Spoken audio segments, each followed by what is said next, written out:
Today, I'll be talking about the kidneys.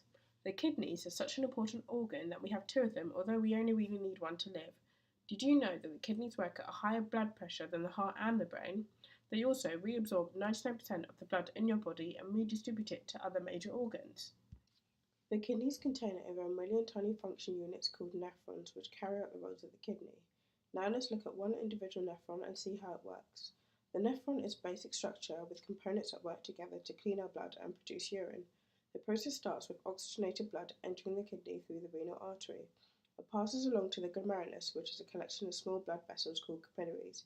The high pressure in the glomerulus forces solids and water out of the blood into the Bowman's capsule, which surrounds the glomerulus.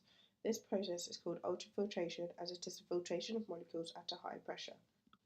The collection of water, glucose, salts, urea, and amino acids is now called the glomerular filtrate, which enters the proximal tubule, which is a vessel at the beginning of the nephron.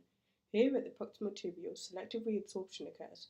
Selective reabsorption is a process of blood taking back useful molecules such as glucose, amino acids, and salts.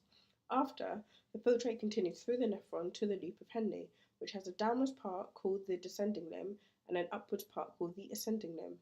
The descending limb is permeable to water, meaning water leaves the loop of Henle. The ascending limb is permeable to salts and not water, so all the useful salts are pumped out. After the loop of Henle, the filtrate enters the distal tubule, which is a vessel near the end of the nephron.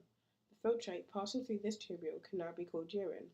The urine travels to the collecting duct, which contains the hormone, ADH, which regulates how permeable the duct is, so more water can potentially leave the urine depending on your body's water supply. After the collecting duct, the urine passes through the ureter to the bladder where it is excreted. That's the basics on kidney function, and in case I didn't explain some terms properly, pause this page for all the definitions. Thanks for watching.